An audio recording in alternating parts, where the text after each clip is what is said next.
So now to begin our program, I would first like to welcome everyone who's tuning in today. I'd like to extend a special welcome to our members who are joining us today. Your support made this event possible. And if you're not yet a member and enjoy this program, please consider joining at gokm.org/join or make a charitable donation at gokm.org/give so we can continue providing these lectures. We even have a lecture next week that will be members only, which is listed on our website. It's about Ida O'Keefe in Georgia. Ida is Georgia's sister. So if you want to tune in for that lecture, please join and become a member. So now on to today's presentation. Our presenter today is Melissa Leventon, a founding partner of Curatrix Group Museum Consultants and a specialist in European and American fashion and textiles. Formerly curator-in-charge of textiles at the Fine Arts Museum of San Francisco, she's organized exhibitions involving art media ranging from contemporary glass to the Dead Sea Scrolls. Melissa has been a consultant to museums, including the Los Angeles County Museum of Art, Denver Art Museum, the Textile Museum, and the Chicago History Museum. Since 2006, she's also served as a senior consultant to the Queen Sirikit Museum of Textiles in Bangkok. Please welcome Melissa. Thank you, Shannon, and good morning, everyone.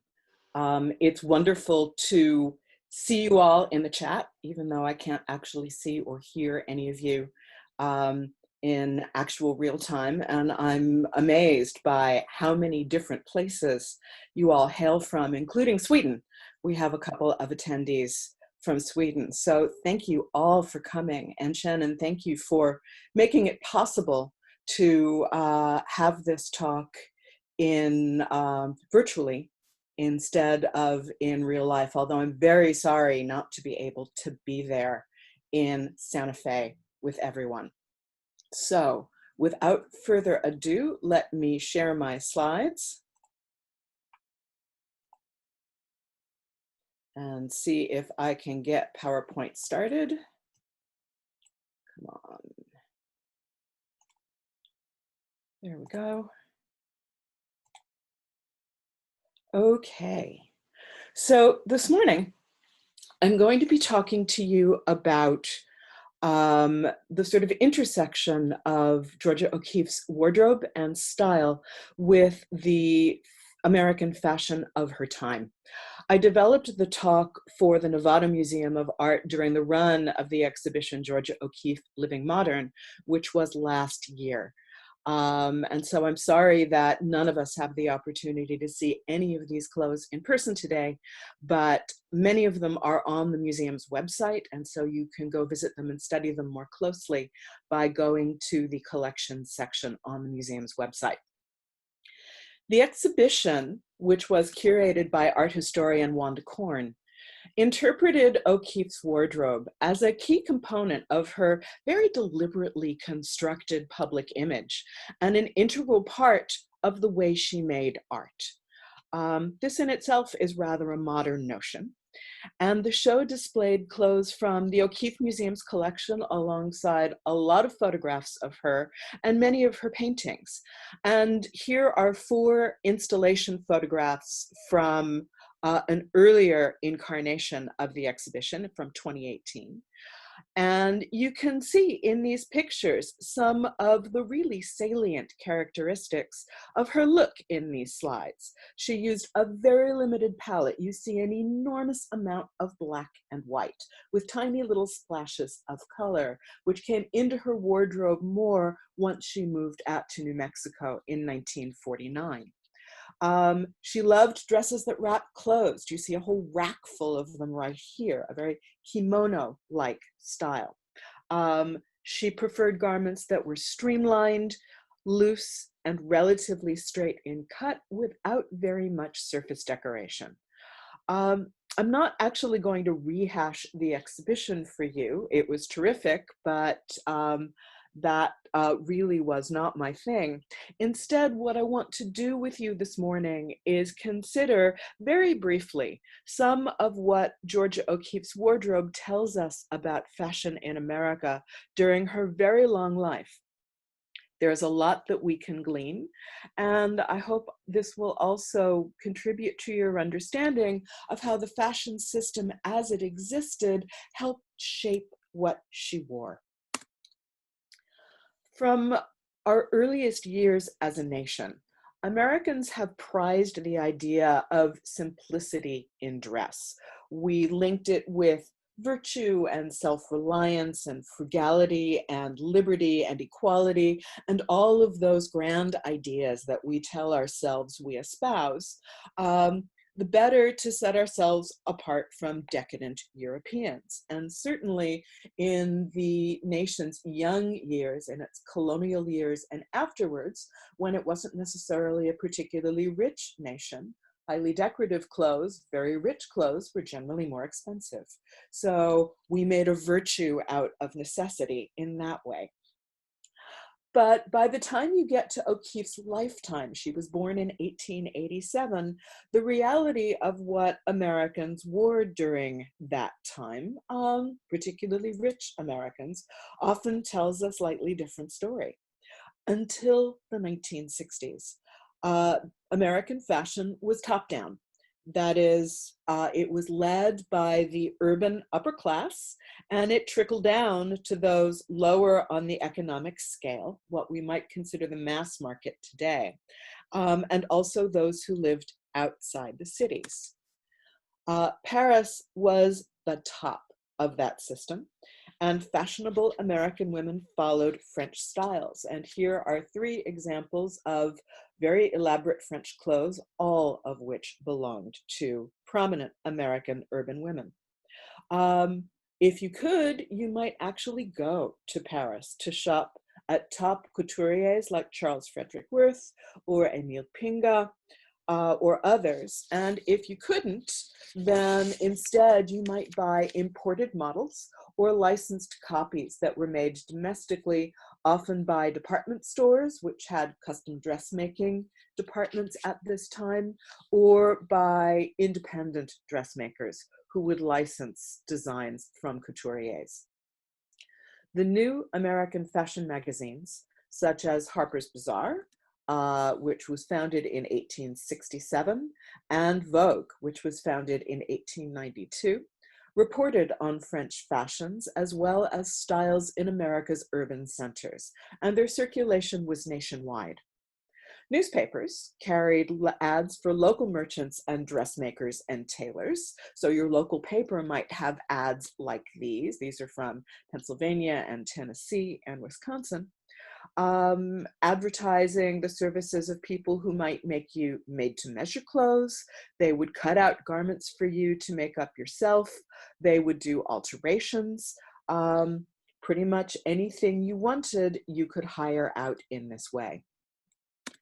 Older American women's magazines, such as Godey's Ladies Book and Peterson's, carried patterns and instructions for garment making and decoration alongside fashion plates. Fashion plates, essentially pictures of what contemporary fashions were, oftentimes with detailed descriptions and sometimes with an indication of where you could buy those clothes.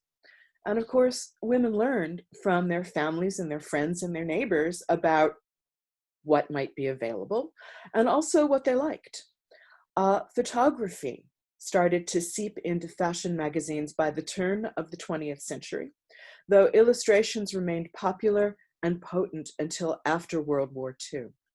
So fashion information was readily available to anybody who was interested. Department stores, such as Lord & Taylor, where O'Keeffe would shop later on during her years in New York, had developed earlier in the 19th century, and they were positioning themselves as temples of fashion.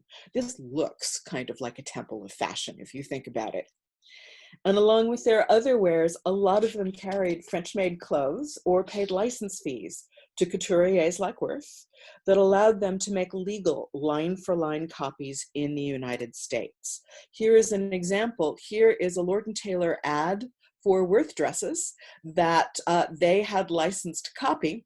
And here is an example of the actual Worth labeled model, which is now in the collection of the Metropolitan Museum of Art. And it's rare that we get the dress and the advertisement together, but in this case, it actually has happened. So everybody won in this scenario. Fashionable women got French design, but paid less for it. The licensed copies were cheaper.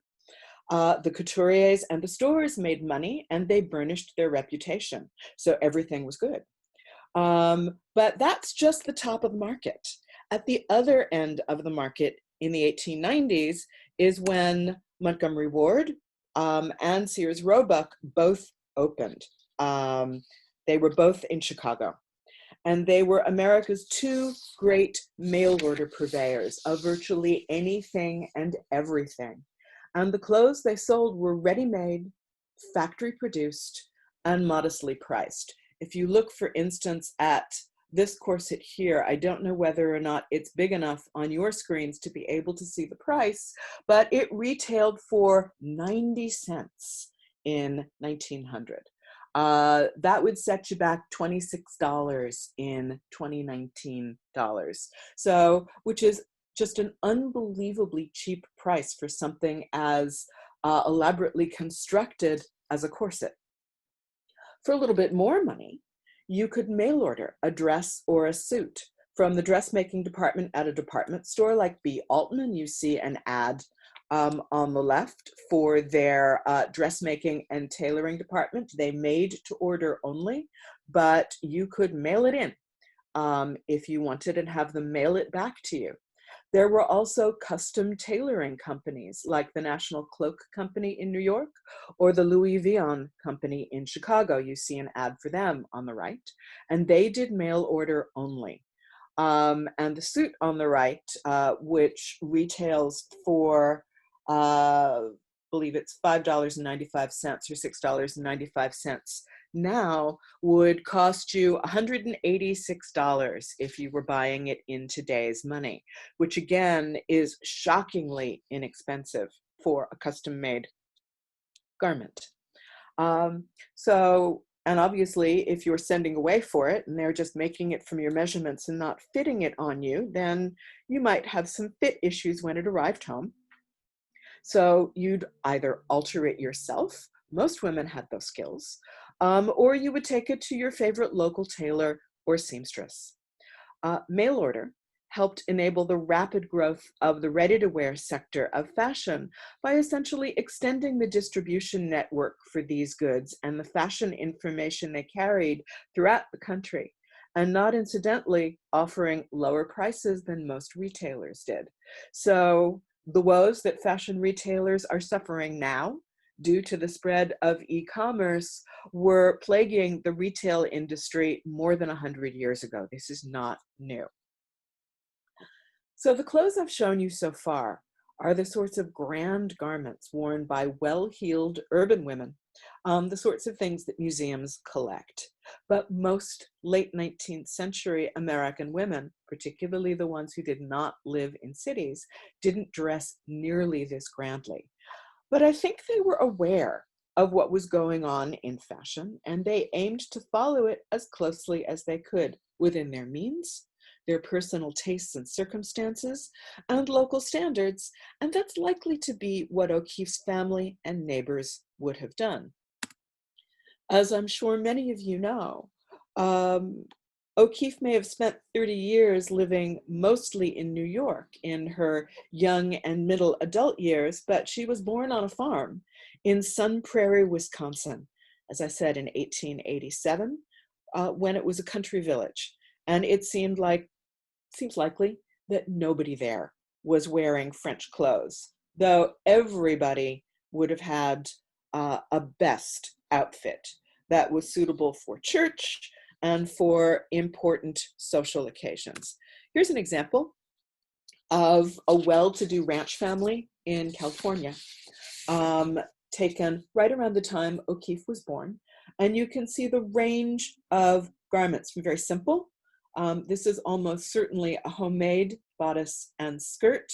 It's thought that this woman might have been the family cook, and she is dressed much less grandly than most of the other people in this photograph. All of the men are wearing their Sunday best suits. You know they are not going to be on a horse riding to survey their land or doing any work at all wearing a suit that looks quite like this. And all of these women are also very grandly dressed. This is not the kind of thing you do the housework or the gardening in, but this is how you want to present yourself in the only photograph of the family that may have been taken. So this, as I said, is probably homemade. And in fact, given the number of surviving garments in Georgia O'Keeffe's wardrobe that she made or mended herself, I suspect that when she was young, the family's clothes were mostly made at home. Here are just two examples of O'Keeffe's outfits, and the suit on the right is actually relatively elaborate.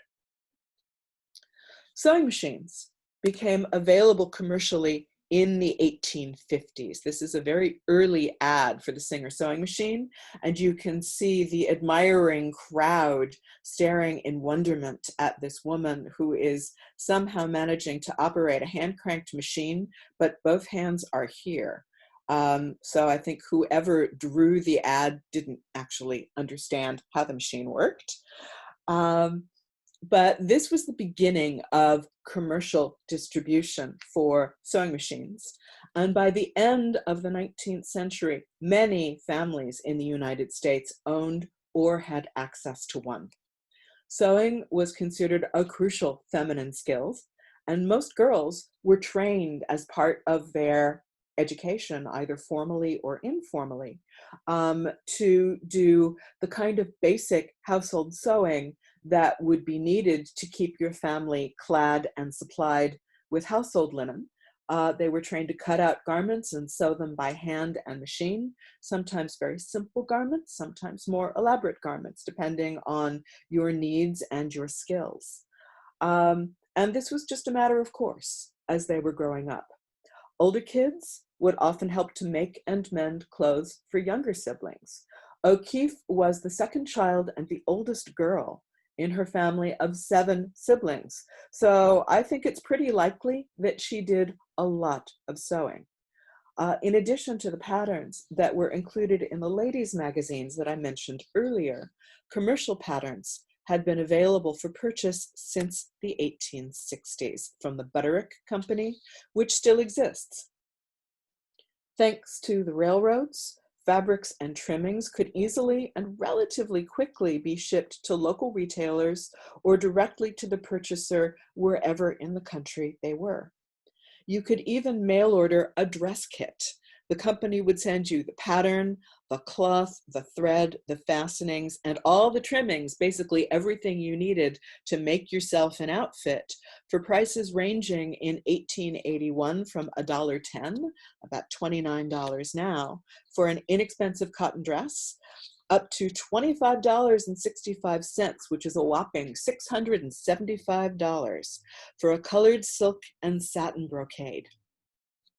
O'Keeffe, as it turns out, was an exceptionally gifted seamstress. Here's an example of this long cream silk pin-tucked tunic. She made it by hand, including all of these really, really fine, tiny tucks running down the center front of the dress. And by her own account, she enjoyed sewing, though it may also have been a money-saving measure after the family fell on hard times and she didn't have a lot of cash. And her ability to make her clothes exactly as she wanted them was key to her ability to develop the distinctive sense of personal style the exhibition examined. All the options for making and buying clothes that I've outlined continued during the 20th century, but the emphasis shifted from homemade or professionally custom-made to factory-made, ready-to-wear. And the number of individual tailors and dressmakers gradually shrank, though they never completely disappeared.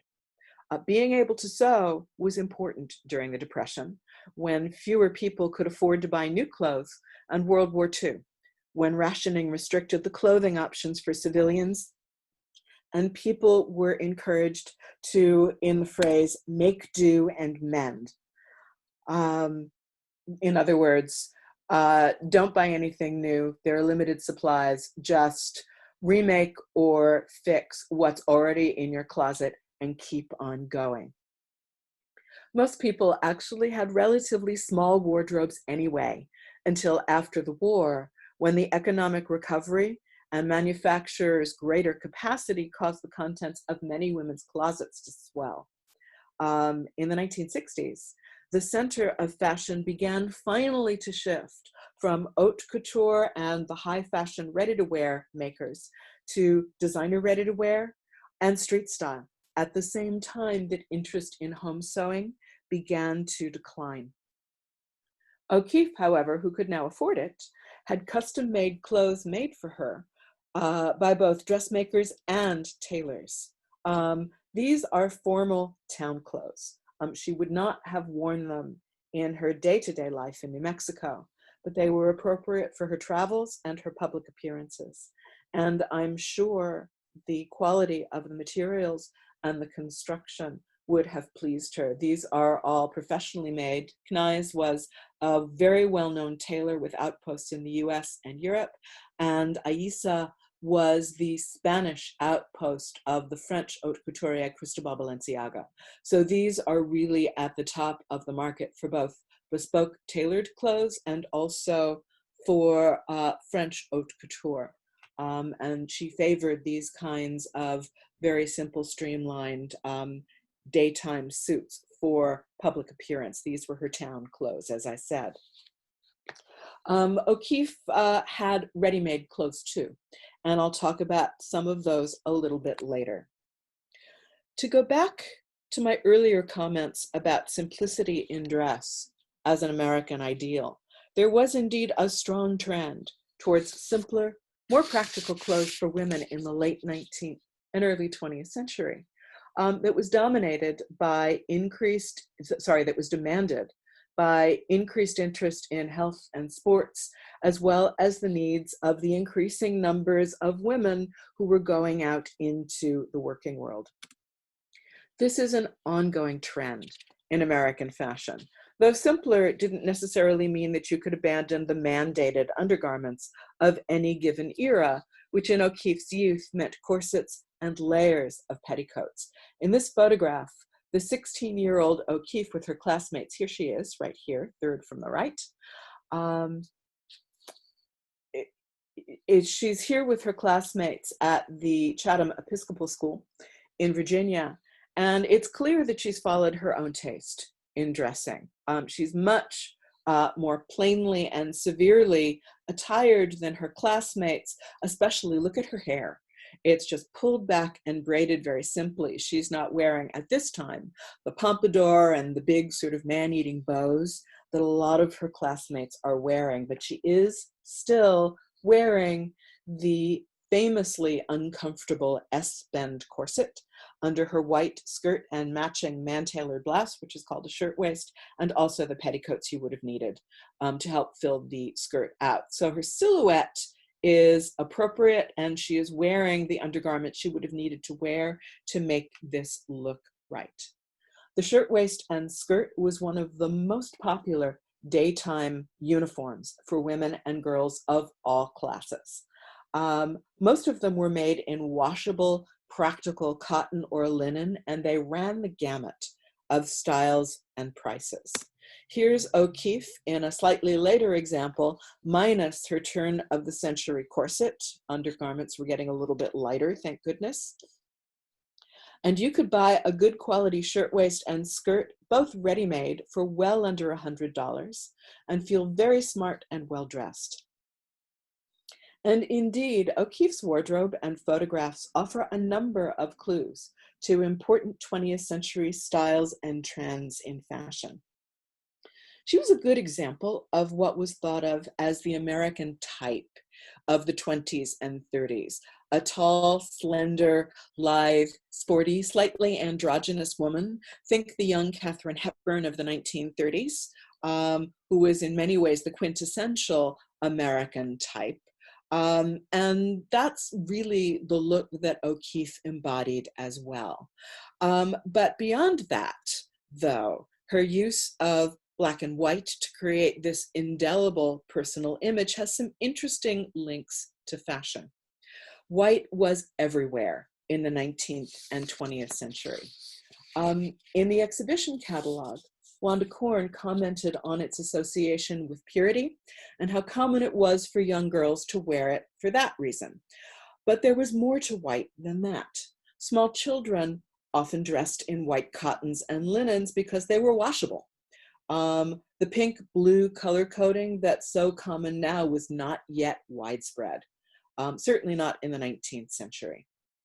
White was also standard wear in warm weather. People famously put on their white clothes after Memorial Day and took them off after Labor Day. It was part of the changing of the seasons, the changing of the colors. And white historically was a high status color because it was really hard to keep clean. Black, on the other hand, had long been a fashionable color, but it was also the color of mourning. And the so-called cult of mourning, when women especially were forced by social convention to don black clothes to mourn the death of anybody they were even remotely connected to, reached its height in the late 19th century with Queen Victoria's 40-year-long mourning period for her husband. It was never quite as severe in the United States as it was in the UK, but women did spend a lot of time wearing black at times of high mortality.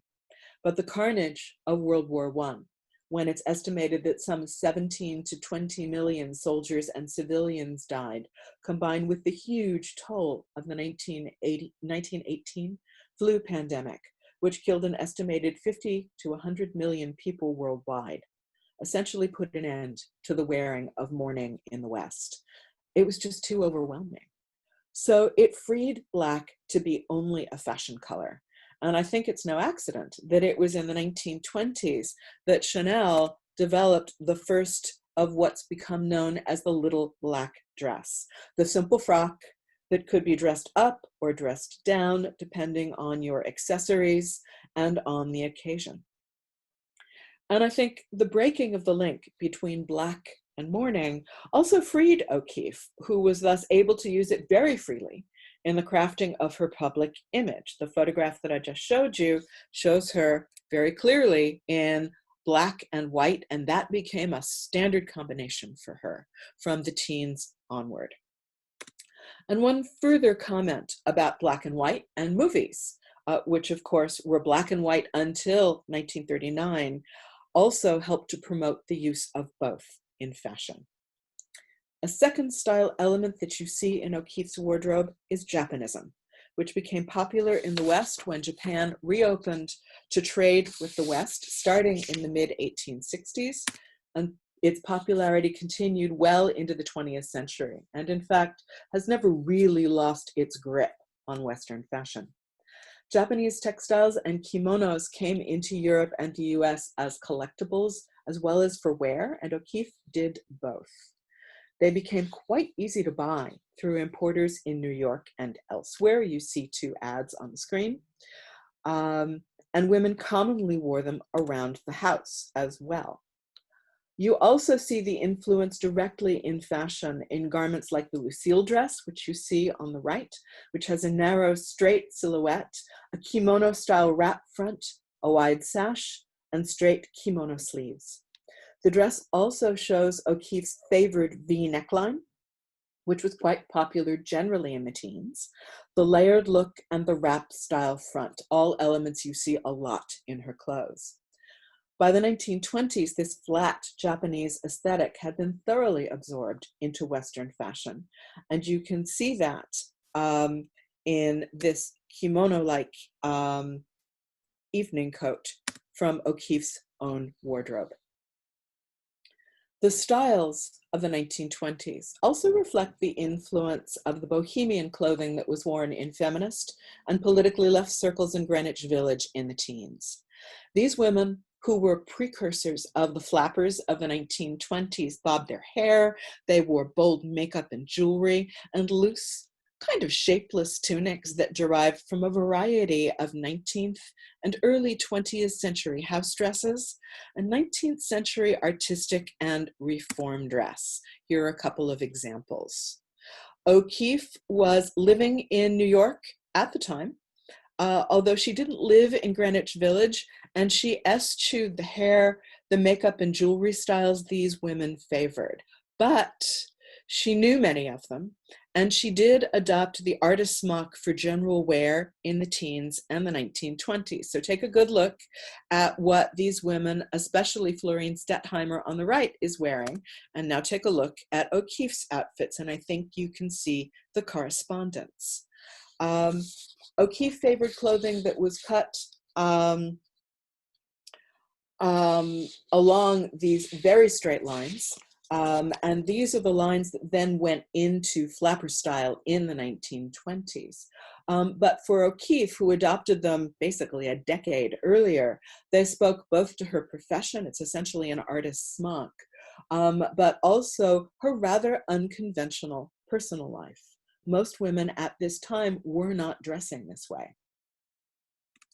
The third style element I want to consider is the rise of American sportswear in the 1930s and 1940s as the ready-to-wear industry matured, and the Depression, protectionist legislation, and then World War II made expensive French fashion a much tougher economic proposition for both retailers and customers.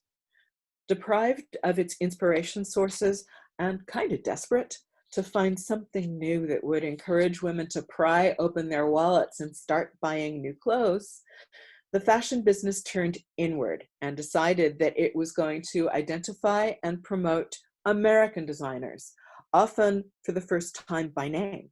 A woman named Dorothy Shaver, who was a vice president at Lord & Taylor in New York and one of the most powerful women in the fashion industry at this time, started the store's longtime American Look campaign in 1932. Here you go. And she often named the designers responsible for the clothes. Although many American designers did make more formal clothes, those didn't go away, the dominant style was sportswear. And sportswear began as garments that were worn specifically for playing sports and also going to sporting events. And then the category expanded to include separates and clothes worn for casual activities. And this jibed pretty well with Americans' inclinations towards more casual styles, as we've seen. We've always been more casual than Europeans. And though the fashion industry was and is still headquartered in New York, Los Angeles started to gain on New York in this period. And here is an example of a sort of leisure time lounging pajamas. It's actually a jumpsuit, so it's a one piece, even though it looks like a pair of big palazzo pants and a shirt. And this is essentially a California indoor-outdoor garment. And this lifestyle, the greater tolerance for relaxed behavior and appearance in California, and the sort of taste for modernity that you see in California, which is a much younger place than many other parts of the United States, made it a natural center for sportswear design and production. And by 1950, Los Angeles was the number one, actually Los Angeles and San Francisco, I have to say, were the number one producers of sportswear for men and the number two producers for women. And O'Keeffe had several Los Angeles-made ready-to-wear outfits from this time in her wardrobe that attest to this trend, and here are photographs of two of them. She also had a couple of pieces from designers who played important roles in the American mass market, Claire McArdle in particular.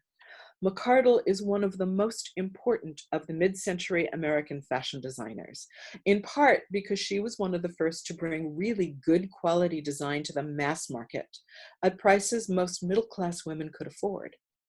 She was associated with simple garments, made from humble materials like gingham and cotton plaid that were easy to wear and did not date quickly.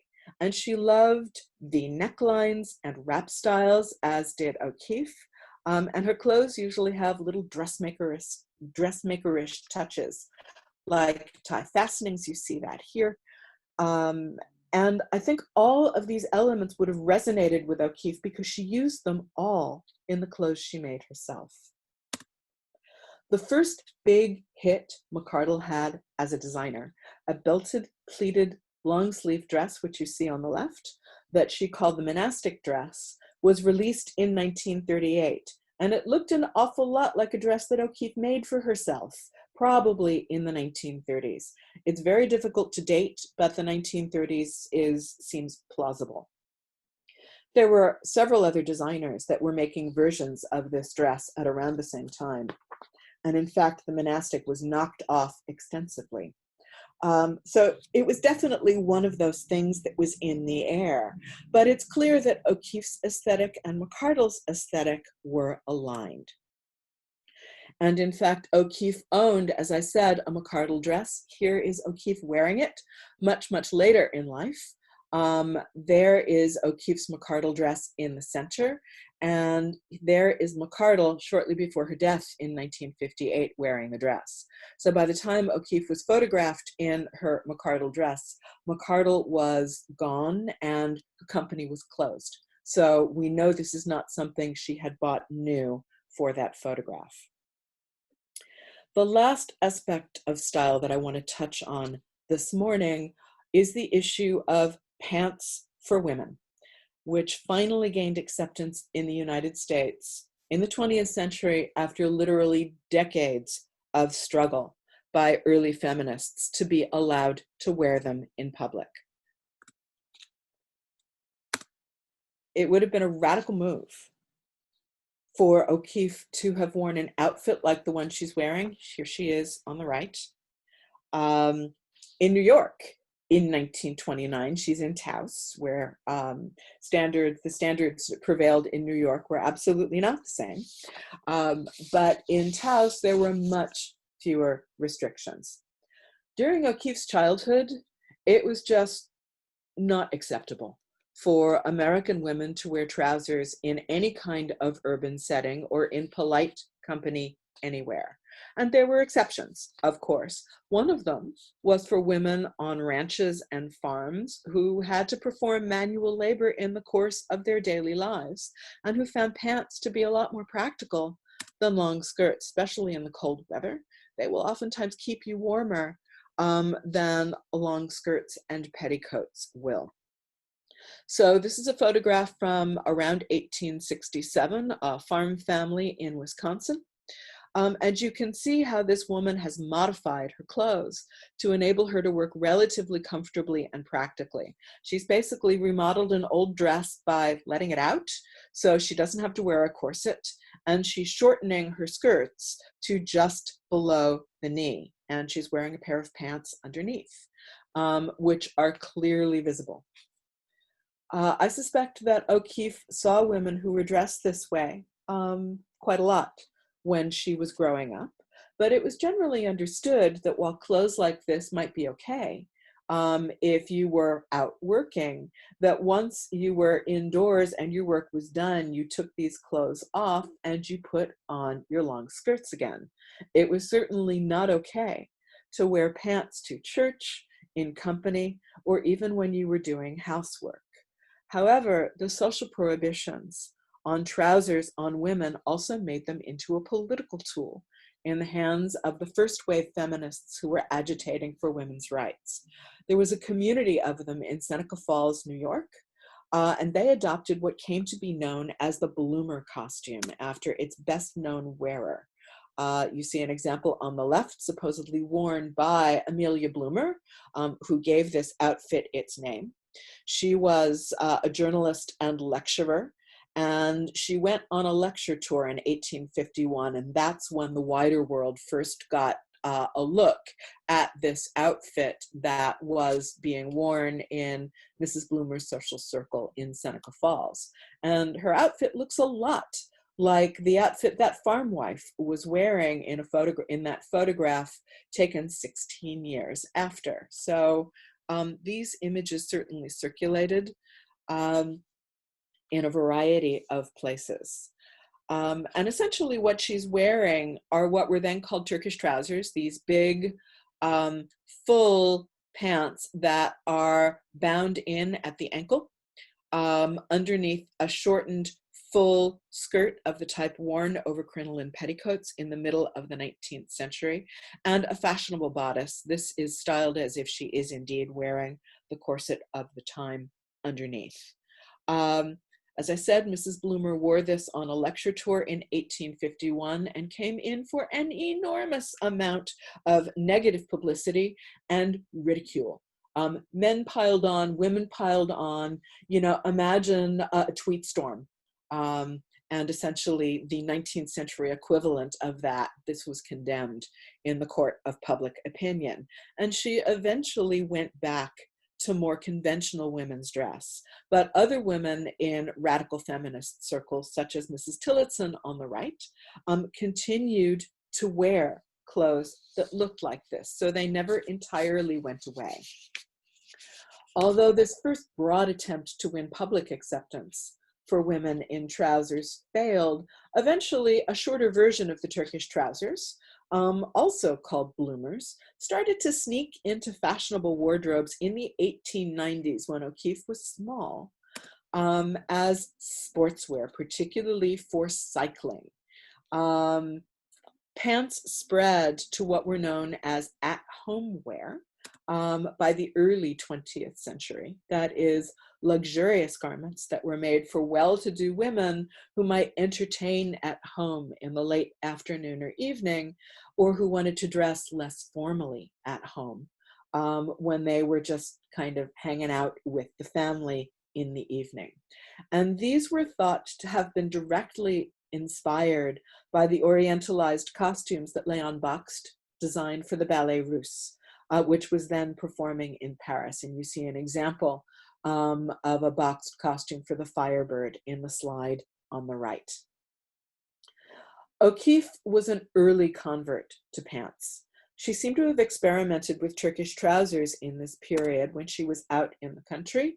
Here she is in 1920 in a pair of sort of shortened Turkish trousers. These are kind of midway between the cycling bloomers of the 1890s and the Turkish trousers of the 1850s and of the at-home garments from earlier in this decade, and worn underneath one of these long, full artist smocks that she's favored. Later, when she was in New Mexico, she often seemed to have worn jeans. So jeans, as we know them, have been around since 1873, when Levi Strauss from San Francisco and Jacob Davis from Reno, Nevada, received a design patent for riveted men's work pants, which they opted mostly to make in blue denim. At first, their market was men whose jobs involved hard manual labor, miners, cowboys, engineers, farmers, ranchers, all of those people who really needed to get out and get sweaty and dirty doing a hard day's labor.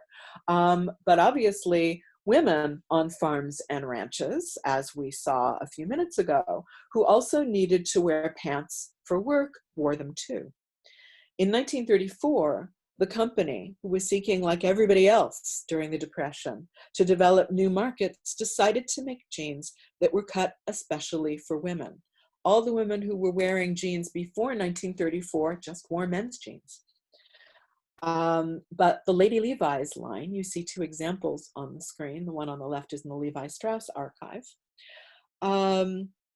made jeans that were cut specifically for women and pitched at the leisure market, including women coming west to vacation on dude ranches. You could buy them in New York at a handful of retailers, but otherwise, until after World War II, Levi's were only available in the 11 westernmost states.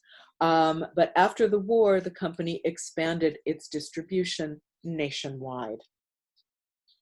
In the 1960s, baby boomers began to adopt jeans as a uniform, and they began their domination of leisure wear. But as you can see, O'Keeffe found them much, much earlier.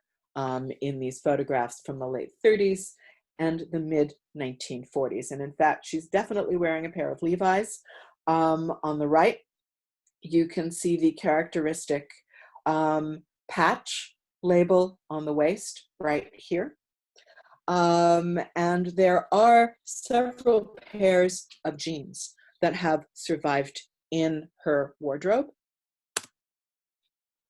And you see, here's a pair of Levi's that are in her wardrobe. On the right is a pair of unlabeled jeans that do not have the Levi's insignia, the arcuate on the back pocket, or the red tab. So we know those are not Levi's. So she favored jeans that were women's cut with side zips. That's what mostly seems to survive in her wardrobe. The ones on the left also have pearlized snaps at the pockets. However, she also wore men's or unisex styles, later in life especially. Although most of the time her portraits show her wearing dresses and skirts. In the two photographs on the screen, she appears truly androgynous. And even her skirted clothes seem to have many of the characteristics of menswear, which led art historian Anne Hollander to name the man's suit as the quintessentially modern garment. O'Keeffe's clothes follow menswear in that they're limited in palette, often black-white, as we've discussed. The fabrics are matte. They form a kind of dynamic envelope for her body. When she moves, they move with her, but when she returns to a resting position, they settle back into place. She doesn't have to keep tugging at them or pulling at them to get them to settle back on her body. Menswear is powerful, suits especially, and women have consistently borrowed from it for that reason. And for somebody like O'Keeffe, who spent her very long career pushing the boundaries of what a woman artist could do, and who crafted her public image so carefully, I suspect it was the power of menswear as much as its comfort and practicality that made it so attractive. Although even in the 1960s and 70s, in an era when unisex styles were in vogue, it was unusual for a woman to dress in a way that was so unabashedly masculine. Wanda Korn has pointed out that although O'Keeffe wanted always to look distinctive, she wasn't out particularly to shock people with her clothes. And really, that's the way most of us dress. We want to look specifically like ourselves, but always within the framework that the fashions of our times prescribe. And while I'm sorry we can't look at any of O'Keeffe's wardrobe in person today, I hope I've been able to add at least a little bit to your understanding of the fashion context around it. Thank you very much for your attention. I think we have a few minutes left for questions. I am going to unshare my screen.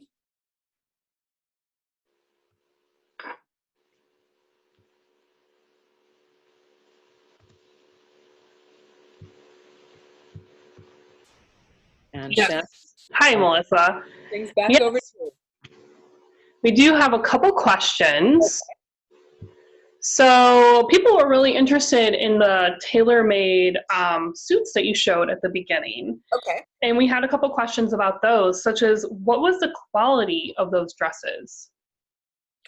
Well, they are, when you're having something custom made, for starters, it is made to fit you exactly.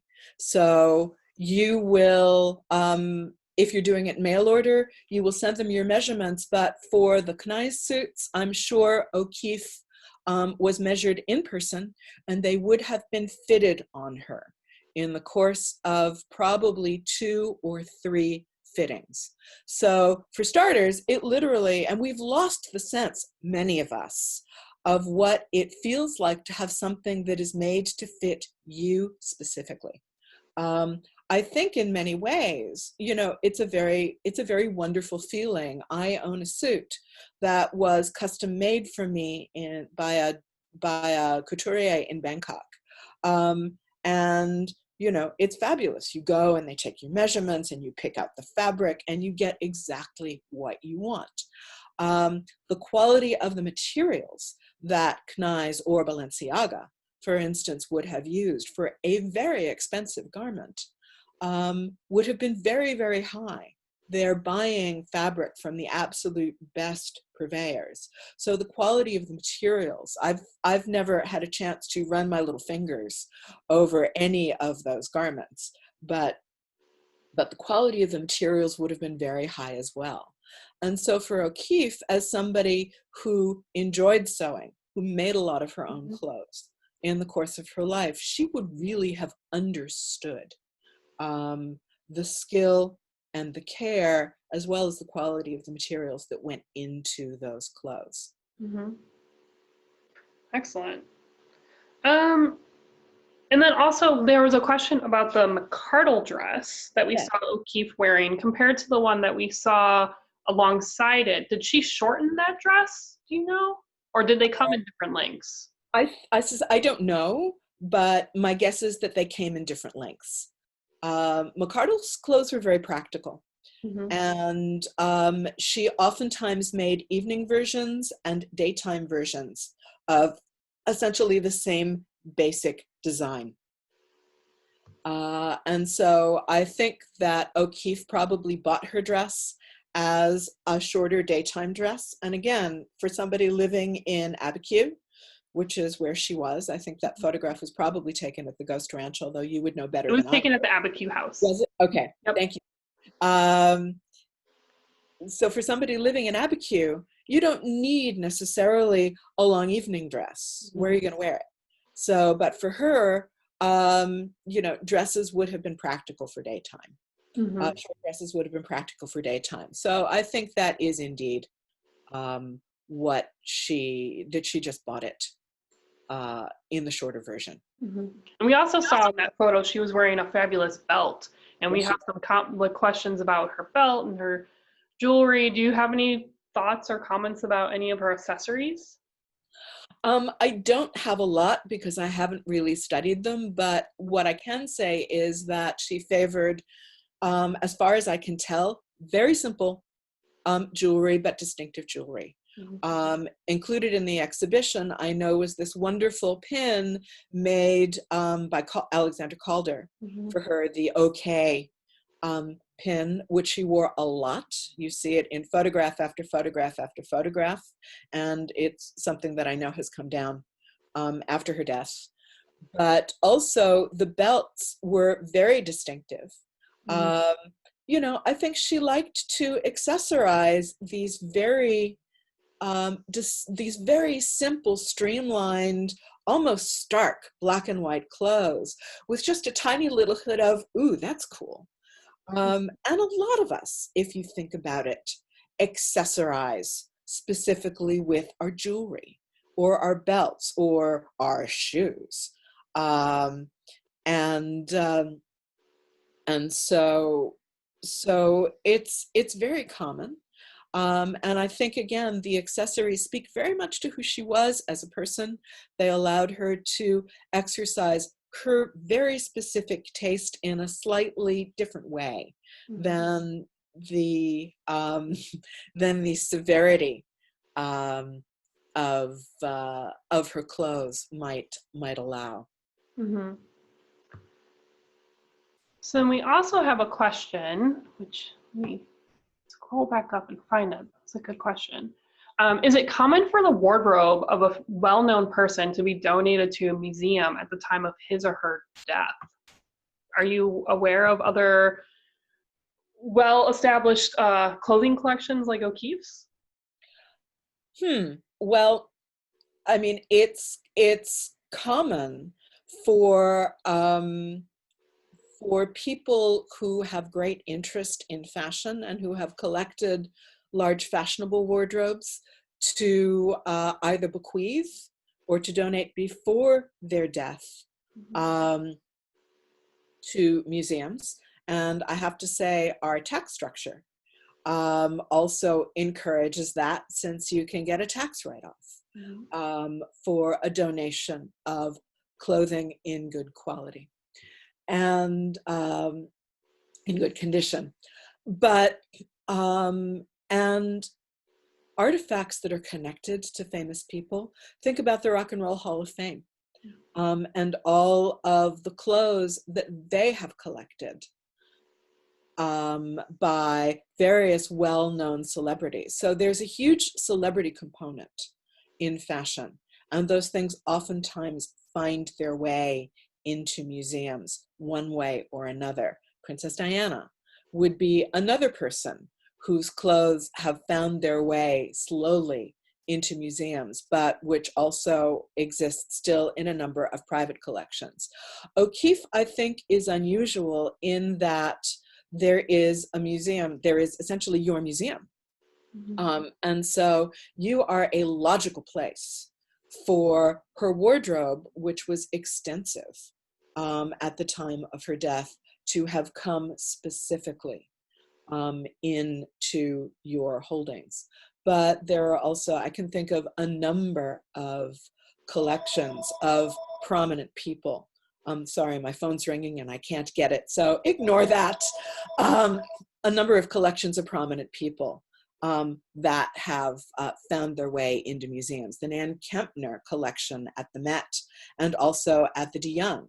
Nan was a prominent New York collector of fashion, somebody who loved and really understood fashion, and her wardrobe was huge. And so it was divided among a number of people. Dottie Rosecrans in San Francisco, another huge wardrobe, fabulous wardrobe that was bequeathed to the de Young. So yeah, lots of examples. Excellent, thank you.